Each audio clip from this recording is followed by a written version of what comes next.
Annabelle Williams joins me now. She's a personal finance specialist at Nutmeg, which is an online investment management company. Good evening to you. We're talking, Annabelle, about what people can do to help manage their finances, just to help stretch their money, whatever it is. What tips have you got for people now that might be struggling and worried? Just want to first acknowledge that the cost of living now is so high that for a lot of people, there isn't any more scrimping or saving that they can do. But one thing that we have seen become a bit more popular, especially with social media, is budgeting. And it's like a modern take on this old-fashioned notion of home economics. It's about people trying to be a bit more kind of mindful with what they spend, because a lot of people go around in a bit of a brain fog when they're spending.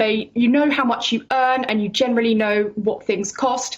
But when you write it all down, it really takes on a different dimension. And we've seen a big kind of explosion in this. It's like people just trying to make the best out of a difficult situation.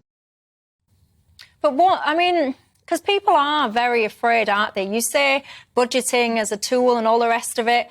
Do you think that there's enough support out there for people to, I don't mean to patronise anyone, but to know how to budget, to know how to do things? Yeah, it's really difficult. Personal finance is a complicated area. There are a myriad of resources. So you can look at things like the Money Advice Service, Citizens Advice Bureau, for example.